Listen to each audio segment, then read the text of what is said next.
Quand vous voyez quelqu'un qui a essayé de vous éliminer physiquement, vous voulez faire l'alliance avec. Même au sein de son parti, moi, je suis désolé. Je suis désolé. Vient Mafa, il n'est même pas parti. Il dit, mais c'est une histoire qui pouvait être faite en mars 2025. Vous vous rendez compte que Mafa ou Maman Eva Bazaïba vont encore faire une alliance comme ça avec M. Kabila. Cette rencontre, c'est une rencontre contre nature. C'est une distraction pour le peuple congolais.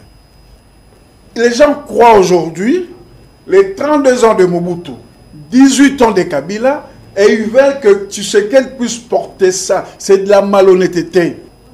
Mais quand on infiltre les renseignements civils, militaires, tout ça les consorts, on nomme tous les militaires dans la chaîne de commandement. Parmi les gens qui sont le fossoyeur de l'armée et le fossoyeur de la République, qu'est-ce que vous allez vous attendre? Pas grand-chose. Parce que la guerre que nous connaissons aujourd'hui, c'est le même tempo. L'AFDL, c'est le même tempo. RCD, le 2 août 98, c'est le même tempo.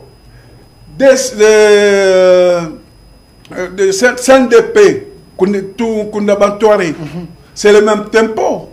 Et le M23, c'est le même tempo. Ça n'a rien changé. Du nouveau à Kinshasa, PKM Invest Shop, distributeur des produits électroniques grand public et du prêt-à-porter. Retrouvez les meilleures offres et promos des smartphones, laptops, accessoires et du prêt-à-porter à des prix inédits. Nos adresses: commune d'Engaliema, avenue Colonel Mongiba, numéro 3, quartier Bassoko, référence rond-point magasin Kintambo, à côté de la station Total. Limité 7e rue résidentielle, place commerciale, voire l'immeuble à l'Italia. Pour tout contact, appelez au 085 016 33 65. PKM, c'est la qualité. PKM, c'est la différence. PKM, c'est la satisfaction.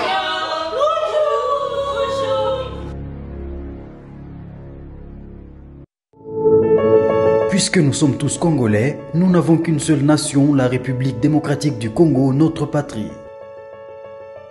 Nous avons le devoir de l'aimer et l'obligation de la faire développer à travers notre sens patriotique et nos belles actions.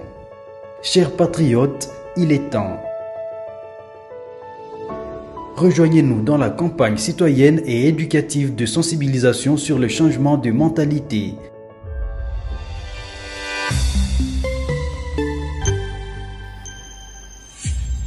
Zala, bon citoyen.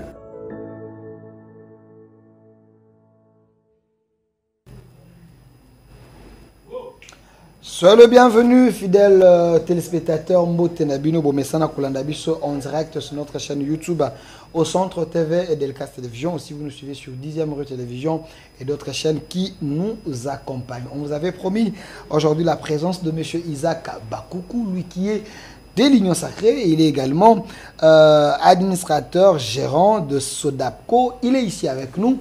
M. Isaac Bakoukou, soyez le bienvenu. Merci beaucoup pour votre invitation. C'est très spécial. Je vous invite les 31 décembre. Vraiment. Au moins, ça sera une émission inoubliable parce que c'est la dernière émission de l'année 2024. Et merci beaucoup. Je remercie vos téléspectateurs et téléspectateurs qui sont toujours branchés depuis le 1er janvier 2024 jusqu'au 31 janvier 2024. Je crois qu'ils ont été éclairés au niveau de l'opinion. Davantage 2025 sera encore meilleur et je pense que Dieu va vous donner la force et va vous protéger pour continuer ce que vous êtes en train de faire comme un travail pour parler au nom du peuple congolais et parler pour la République. Merci à M. Isaac Bakoukou. Vous étiez l'un des meilleurs invités de l'année avec vos arguments. Le public vous apprécie beaucoup, mais cela ne nous empêche pas que nous puissions parler de l'actualité. Je souhaiterais que l'émission soit bilingue parce que c'est important par rapport à la thématique d'aujourd'hui. M. Isaac Bakoukou, Joseph Kabila, Katumbi se rencontrent. Est-ce cette rencontre est un élément déclencheur de la peur du régime? Vous savez, c'est malheureux et c'est triste. Et quand le président de la République prononce certains mots, il faut être très, très attentif. C'est pas en l'air que le président de la République sorte certains mots. Vous savez, M. Katumbi ne s'est pas rendu compte de la gravité de cette rencontre contre nature. Ça? Ah oui. C'est contre nature? Ah oui, c'est une rencontre contre nature. Ok. Et je vais vous expliquer. Il oublie les victimes collatérales qui ont perdu leur vie, qui ont perdu leur travail. Certains sont devenus handicapés parce qu'ils ont voulu dire le droit et ils ont voulu défendre la démocratie. Et si le président de la République a dit ce borderline, c'est avec raison. Un leader politique, il ne doit pas souffrir de la personnalité. Un leader politique ne doit pas être inconstant. Un leader politique ne peut pas être instable. Est-ce que vous avez compris pourquoi? Parmi les raisons que moi j'ai quitté l'ensemble pour la République. Et aujourd'hui, M. Katumbi, quand vous faites des analyses, il souffre du syndrome de Stockholm. Ça veut dire la victime vénère son bourreau. C'est ce qui s'est passé. En politique, on ne sommes pas des ennemis. Bien entendu, nous sommes des adversaires. Mais quel adversaire? M. Katumbi a été victime. La fameuse phrase « On m'a piqué une piqûre ». Il oublie comment il avait quitté la RDC. Il a été évacué par un avion médicalisé. M. Katumbi a été accusé d'avoir amené les mercenaires ici en RDC. Il y a eu des gens qui ont payé pour ça. M. Katumbi, à travers lui, on a privé les Congolais la validité du passeport semi-biométrique. Parce qu'ils savaient que M. Katumbi avait un passeport semi-biométrique. Et que si on passe au passeport biométrique, M. Katumbi pourrait circuler.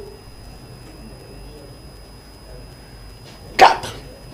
M. Katumbi a été empêché, laissé à la frontière zambienne, de ne pas venir déposer sa candidature. D'ailleurs, le garde des Sceaux de l'époque l'avait traité de disposer une nationalité étrangère, la nationalité italienne. Il y a eu un juge qui a été criblé de balles. Elle a été évacuée pour l'Afrique du Sud. Il y a Madame Chantal, la juge. Aujourd'hui, elle est en exil. Parce qu'elle a voulu rendre la justice. Elle a voulu dire le droit concernant la condamnation de M. Katumbi. Mais M. Katumbi ne se rend pas compte de ça. Bon sang. Il y a eu des gens qui ont été... Ils ont reçu le bal à bout portant. J'ai oublié le nom de ces juges-là qui a été allé se faire soigner en Afrique du Sud. Et c'est lui qui vous a reconnu comme Congolais, qui vous a donné la possibilité, parce que c'était son droit. Son droit était bafoué d'être Congolais. Son droit a été bafoué parce qu'il ne devait pas se présenter comme président de la République. Et lui-même, Katumbi, a dit « J'ai quitté Kabila parce que je savais que Kabila n'allait pas développer ce pays. » Le même Katumbi a dit, parce qu'il y a le VAR aujourd'hui, le même Katumbi a dit, il a tué à Beni. C'est l'incarnation du mal. Et au finish, M. Kabila l'a traité de Judas. C'est une rencontre au détriment du peuple congolais et au profit de leurs intérêts individuels. Et pour moi, c'est dommage. Je vais vous révéler quelque chose. Un jour, j'étais sur le plateau des Canal Presse avec un certain Congolo, tout ça, du Congolo, comme ça. Le contexte du parti du débat m'avait permis de dire, voilà, le président Félix est un monsieur bien. Parce que si moi j'étais derrière, si moi j'étais à la place du président Tshisekedi, M. Kabila serait derrière le barreau. Mais un haut responsable, un haut cadre du parti m'a appelé. Je ne vais pas dire ce qu'il avait dit. Ce n'est pas sérieux, papa. Il y a des gens qui ont cru à ce monsieur. Et tout le problème que ce monsieur a connu avec M. Kabila. Et aujourd'hui, ils se mettent ensemble pour soutenir les gens qui ont pris des décisions radicales contre le pays. Mais, M. Jacques Bakoukou, mais vous étiez parmi ces acolytes, hein, parmi les gens qui ont accompagné Katumbi. Vous avez à défendre Katumbi. Qu'est-ce qui a fait qu'aujourd'hui, vous puissiez le présenter d'une autre manière? Parce que vous êtes l'un de cofondateur de l'ensemble. Je vais vous rappeler l'historique. Vous êtes la personne Je vais vous rappeler, j'assume, je vais vous rappeler l'historique. Moi, j'étais dans le Parti démocrate chrétien, cher à José Ndundo. Quand ils sont allés à la majorité, moi, je m'étais retiré des activités du parti. Quand ils ont quitté, j'ai récupéré les activités du parti. On a créé les G7. Les G7, après, c'est le RASOP.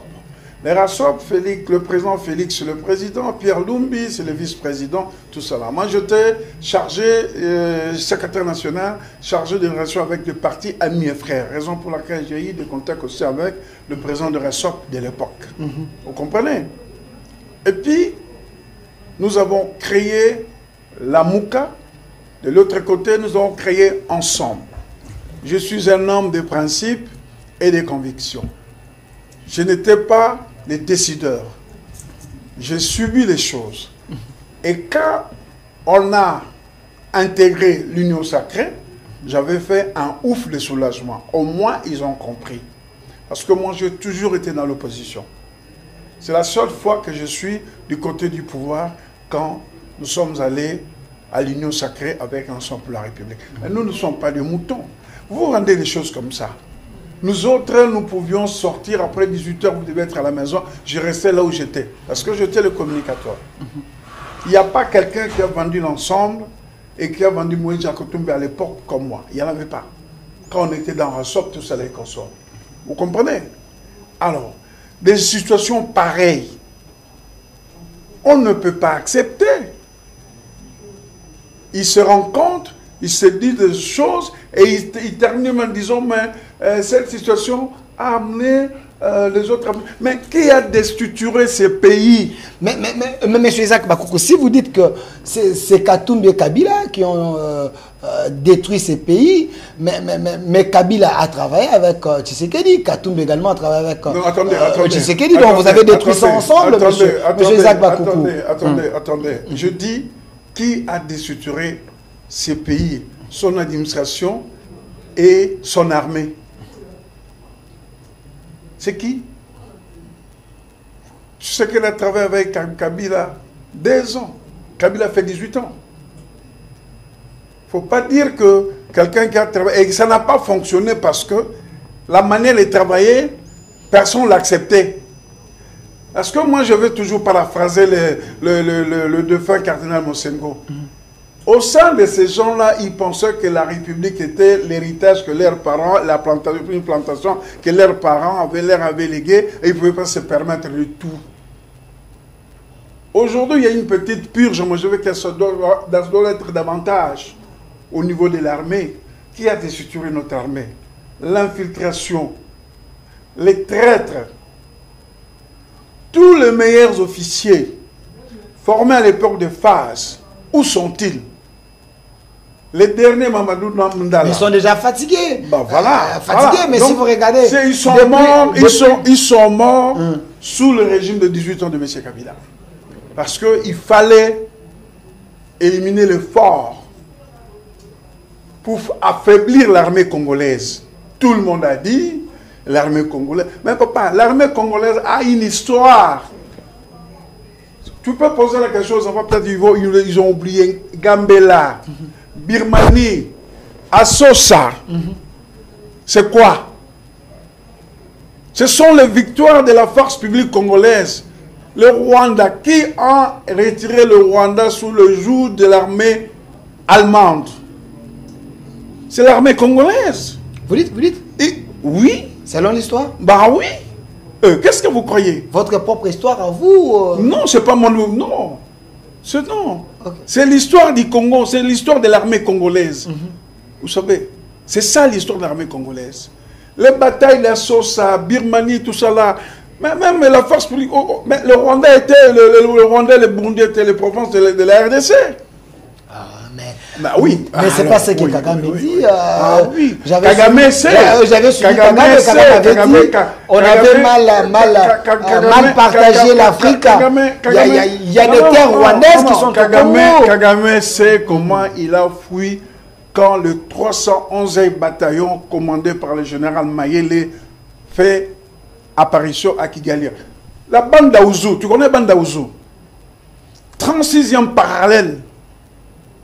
Où nous, quand nous sommes allés, les gens de l'opposition, les diasporas, on a rencontré Muammar Kadhafi avec mon grand frère Albert Petit et Bertin Mampaka, le président de l'Assemblée bruxelloise. Il dit, si moi aussi j'avais l'armée congolaise, j'allais conquérir toute l'Afrique. Parce qu'il a pu essayer. C'est pour ça que vous voyez les Tchadiens ont du respect et de la considération pour les Congolais. C'est ainsi qu'ils ont demandé au président de la République d'être le médiateur. Il a réussi le coup. Parce qu'ils connaissent la force de l'armée congolaise. Mais quand on infiltre les renseignements civils, militaires, tout ça les consorts, on nomme tous les militaires dans la chaîne de combattement. Parmi les gens qui sont le fossoyeur de l'armée et le fossoyeur de la République, qu'est-ce que vous allez vous attendre? Pas grand-chose. Parce que la guerre que nous connaissons aujourd'hui, c'est le même tempo. L'AFDEL, c'est le même tempo. RCD, le 2 août 98, c'est le même tempo. CNDP, Kundabantoari, c'est le même tempo. Et le 1-23, c'est le même tempo. Ça n'a rien changé. Ça n'a rien changé. En complicité, bien sûr, avec la communauté internationale. Aujourd'hui, quand le président de la République a décidé que l'histoire du Congo ne s'écrira qu'avec les Congolais, il n'y a que les Congolais qui peuvent défendre ces pays. Il n'y a personne qui pourra défendre ce pays à la place du Congolais. Alors, M. Zach Bakoukou, mais sur le plan diplomatique, il semble que la RDC, elle a échoué devant le Rwanda. Est-ce le cas? Répétez la question. Il semble que sur le plan diplomatique, la RDC a échoué devant le Rwanda. Récemment, au Rwanda, là-bas, Kagame n'était pas venu. Est-ce que c'était une humiliation pour les chefs de l'État? Non. C'est la grandeur.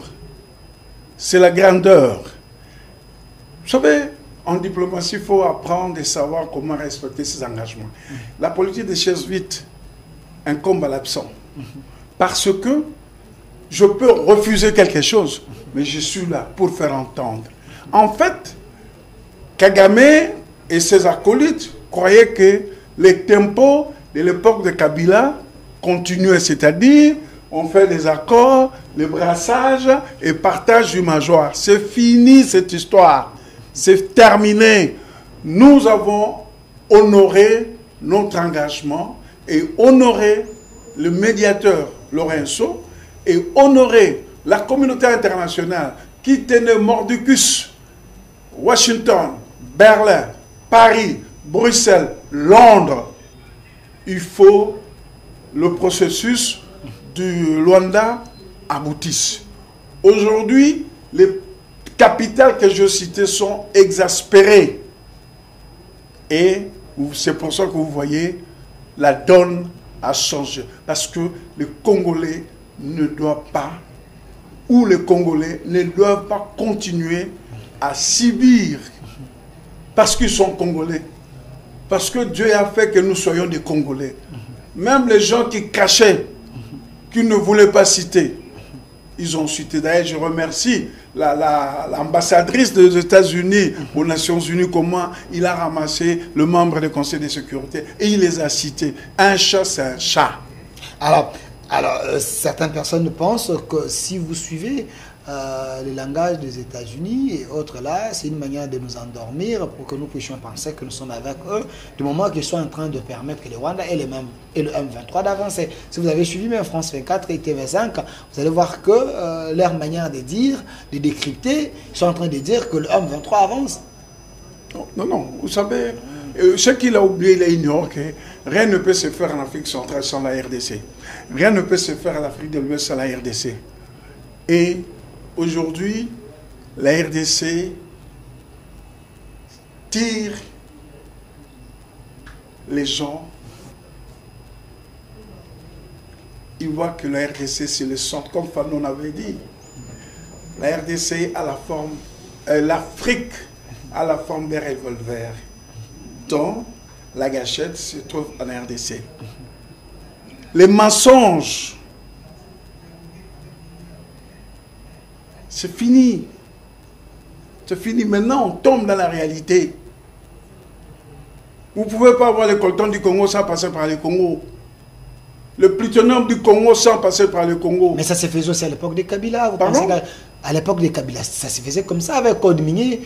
L'initiateur des Code Minier, c'est Joseph Kabila. Vous pensez qu'à l'époque des Kabila, tout se faisait sans les Congo? Les codes miniers, d'ailleurs, qui doivent aussi être revus. Vous savez très bien qu'à l'époque de Mobutu, la GECAMIN contribuait pour 80% du budget national.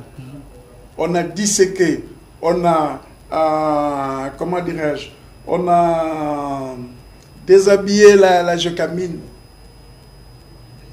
On l'a fait déposséder de ses concessions. Peu importe. Mais les choses, la guerre aujourd'hui, c'est ça. Nous subissons une guerre économique. Et nous tenons bon. D'ailleurs, je profite de l'occasion pour féliciter le FARDC. Le FARDC commence à terroriser. Et si Dieu le veut, si on continue comme ça, le Rwanda doit faire attention. Il ne faut pas mettre Dieu dans les histoires de la guerre. Il ne faut pas associer plutôt Dieu dans les combats comme ça, mais plutôt il faut outiller nos soldats, leur donner des munitions qu'il faut, afin que les motiver.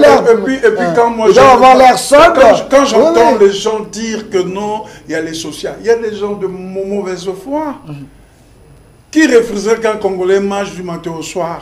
On nous a imposé quelque chose après avoir déstructuré le fonctionnement. Quel est le tissu économique que nous avions trouvé ici? Quel est le tissu économique que nous avions trouvé ici? Mais Matata a laissé quand même des bases. Matata a laissé des bases. C'est le plus mauvais premier ministre qui puisse exister en RDC. Matata pour Ah oui, moi je peux vous expliquer. C'était un premier ministre qui était très... il avait la chance. Il est là, il arrive, le point d'achèvement. Le point d'achèvement sur quoi? C'est l'annulation de la dette, alors que dans le budget, c'était prévu. D'ailleurs, Matata, il avait prévu pour les élections de 2007, chaque année, il devait verser 25 millions de 250 millions de dollars. Depuis la première année du budget, aucun rond. Alors que ça faisait partie de la loi des finances. C'était la violation de la loi des finances. 2. Le point d'achèvement. Il y a eu l'annulation de la dette. Mais c'était prévu que nous devons payer un montant chaque année pour payer la dette extérieure. Elle n'a pas payé. Il est parti de ce qu'on parle, il parlait de la croissance à des chiffres. J'ai toujours réitéré que la croissance, il n'y a que deux sortes, positive et négative. Dites-moi le fruit des deux chiffres de la croissance de Matata. Il l'avait réinvesti où? Aujourd'hui, nous avons encore à l'époque de Matata les terrains municipaux inachevés, les 1000 écoles qu'il avait promis, on ne sait pas combien il avait construit. Le parc Bukanga Lonzo qui il portait dans son truc. Alors, il ne faut pas dire que Il n'a pas laissé un tissu économique. Il n'a rien laissé.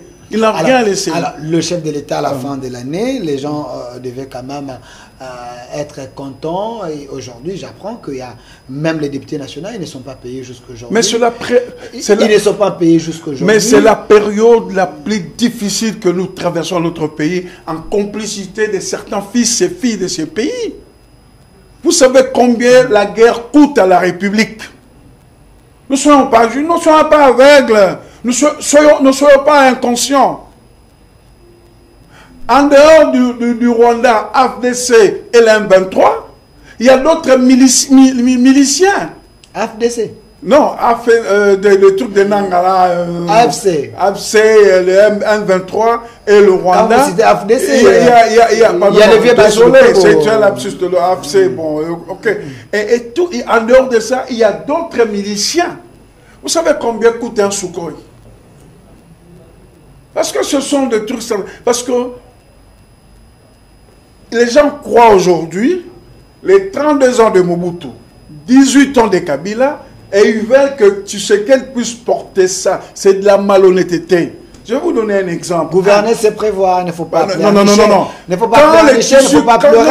Au moins que vous avez la signature, vous avez... On n'avait pas prévu la guerre. On n'avait pas prévu la guerre. Mais Kabila aussi, sous Kabila, il y avait aussi la guerre. Il avait fini la guerre du M23, mais les Congolais mangeaient. S'il vous plaît. Vous savez, il y a Poutine, chez nous, là-bas, il y a la guerre, mais Poutine, chez nous, il y a beaucoup. Vous savez, notre pays a été déstructuré depuis l'entrée de la FDL. Non, vous avez trouvé une armée structurelle, il ne faut pas oublier. Oui, vous avez trouvé une armée depuis l'entrée structurelle. de la FDL. Parce que si réellement qu'ils avaient fini cette histoire, ils avaient dit qu'ils ont éradiqué les M23. Mais la réapparition des M23, ça vient d'où? Nous ne sommes pas dupes. Vous comprenez? Le rapport Mamping, un jour, on va ouvrir la page. On va ouvrir la page. Mais moi, ce que je demande au peuple congolais, de voir, nous sommes victimes jusqu'à la moelle épinière. Il y a des gens qui ils tirent partout pour que le président Tshisekedi échoue. Malheureusement pour eux, c'est un homme de victoire, c'est un vainqueur. Et ils seront confondus. Vous comprenez? Quand vous voyez quelqu'un qui a essayé de vous éliminer physiquement, vous voulez faire l'alliance avec. Même au sein de son parti, moi je suis désolé. Viens Mafa, il n'est même pas parti. Il dit, mais c'est une histoire qui pouvait être faite en mars 2025. Vous vous rendez compte que Mafa ou Maman Eva Bazaïba vont encore faire une alliance comme ça avec M. Kabila? Katoum sait qu'il a dit de M. Kabila. C'est pour ça que je dis, il souffre du syndrome de Stockholm. Alors, M. Isaac Bakoukou, nous sommes presque à la fin de cette émission. Qu'est-ce que les Congolais doivent retenir de votre passage sur ces plateaux? Est-ce que tu sais que dit depuis le début de l'année jusqu'à aujourd'hui, il mérite encore la confiance des Congolais? Regardez la caméra et aussi vos meilleurs voeux aux gens qui... Non, moi je pense que cette rencontre, c'est une rencontre contre nature. C'est une distraction pour le peuple congolais. Je ne vois pas aujourd'hui... Ils sont en train de se réarmer. Vous parlez de la distraction. Ils ont pondu un communiqué. Ils sont en train de se réarmer. Il y a plusieurs personnes derrière eux. Il y a les Sessanga, les Faïlou et les autres. Ils sont en train d'organiser l'opposition. Vous savez, nous n'avons qu'un seul pays. Les Mongo disent. Hein? Je dis ça en Kimongo et puis je vais les traduire. Basangi, Bayo Lambula. Ça veut dire, les gens qui sont des frères ou d'une même famille se battent quand il pleut. Vous savez pourquoi? Pour que le voisin n'entende pas, parce que quand il pleut, il y a des bruits. Pour que le voisin n'entende pas. Vous comprenez? Mais aujourd'hui, vous allez vous rencontrer à Addis Abeba. Et vous avez fait des raisonnements contre, soi-disant, votre propre pays. Quand le Congo est attaqué, tout le monde doit être, on doit être tous unis au-delà de nos diversités. Parce que l'autre prend les uns parce que soi-disant il y avait l'accord. Et il oublie que c'est lui qui était le président de la commission électorale. On ne l'a pas mis un revolver sur l'oreille pour qu'il fasse la proclamation des résultats. Ce qui est grave. Il prend les armes contre son propre pays en s'alliant avec les étrangers qui cherchent à bacaniser notre pays. C'est grave. Chez nous, le Mongo, parce que les gens ont quota. So comment ils devant la bunda kota bunda. Après, ceux qui vous pourquoi bundaki. C'est ça l'élan patriotique. Mais quand les gens ils disent non, le processus de Kinshasa, vous avez nié les institutions ici. Vous n'avez pas reconnu le pouvoir. Et vous allez négocier avec qui? Le pouvoir que vous avez... Non, écoute, c'est n'importe quoi. Alors, moi, je dis simplement à mes compatriotes congolais, il ne faut pas suivre ces distractions. Nous n'avons pas un autre pays. Nous avons le Congo. Nos divergences, nos problèmes, tout ça. Parce qu'il faut suivre l'économie mondiale. Ça, ce sont les manipulateurs qui vous disent. Parce que les gens qui sont dans les affaires comme nous autres, ils sont dans les affaires comme nous autres, ils savent combien le coût de vie, même en Chine, en Europe, en Amérique, la vie n'est plus la même. Mais nous, avec la guerre, nous sommes encore trop bas. Merci. Alors, le meilleur vœu, hein, quand même. Non, mais je vais quand même... nous sommes à la fin de l'année. Et je dois présenter mes vœux à certaines dames qui se sont distinguées cette année. Et je commence par la première dame, la distinguée première dame, Maman Denise. Je lui présente mes vœux de bonheur. Comme l'année 2025 arrive, ça va encore ouvrir des portes, qu'il essaye d'étendre son champ d'action de la fondation Denise Nyankerou, même aux agriculteurs. Que Dieu la protège. Je voudrais aussi féliciter la Jeanne d'Arc de la prison centrale de Makala. Okay. La Jeanne d'Arc de la prison centrale de Makala, Madame Deko Madeleine, directeur adjoint, la seule femme qui, après les événements, a quitté sa maison à 4 h du matin pour venir à Makala. Okay. Son titulaire était parti et elle a organisé tout. Aujourd'hui, tout est OK. Je la remercie pour son courage. Il faut la féliciter, hein, parce qu'il n'y a pas tellement de femmes comme ça. Non, je vous dis, c'est grave, mais c'est un dossier qu'on va ouvrir plus tard. Elle a quitté sa maison, mère de famille, femme au foyer, directrice adjointe de la prison à 4 h du matin.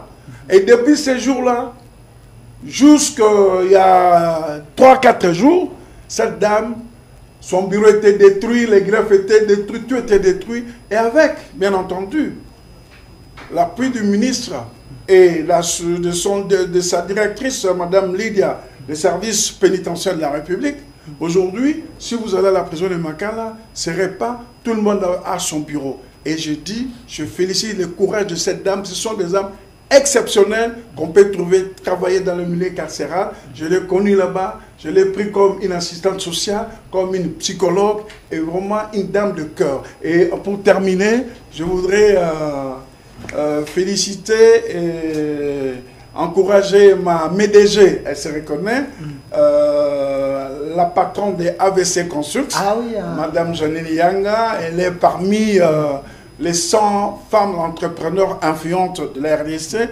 notamment avec votre voisin, la religieuse Florence Billet, la DG de l'ISAM, et toutes mes frères et sœurs, Iluando, Jean-Marc, Marc Kila, tout ça là.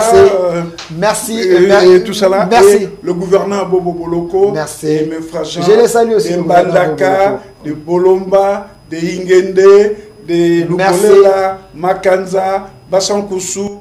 Tous nous devons être derrière la République et derrière la réforme constitutionnelle initiée par les chefs de Merci. l'État pour qu'on essaye d'arranger certaines choses dans notre constitution. Merci, M. Isaac Bakoukou, mais je ne peux pas terminer cette émission sans également souhaiter une fois de plus meilleurs vœux à cette grande dame. Je dis bien grande dame avec un cœur de mère, Madame Janine Yanga, une femme battante, compétente, une femme parmi les 5 meilleures femmes de la RDC. Je pense que Janine Yanga, elle est là parce qu'elle vient de passer dans de turbulences, mais elle a tenu parce qu'elle a un Dieu. Elle a un Dieu. Et je l'apprécie beaucoup, mais je ne peux pas aussi terminer. Je ne peux pas aussi terminer cette émission sans aussi souhaiter un autre homme qui a un homme des qualités, un homme des valeurs, un homme d'État, Monsieur Pacifique, Kacha, un homme effacé, mais un homme qui aime les gens. Qui aime les gens et un coach pour plusieurs. Et je termine. Je les salue. Ranger. Courage. On y arrivera et merci à vous et merci à l'équipe qui m'a accompagné aujourd'hui. Monsieur Amoro Sandemia, derrière la caméra, il a tout fait lui-même. Voilà, un homme professionnel, Monsieur Amoro Sandemia. Et de l'autre côté, je vois Monsieur Enoch qui était du côté de la régie finale. Mais la réalisation aujourd'hui assurée par le maître d'école, Monsieur Golf, qui était là. La main de maître, merci à vous. Suivez cette émission sur notre chaîne YouTube au Centre TV de Delcast Télévision et notre RDC est possible. Au revoir.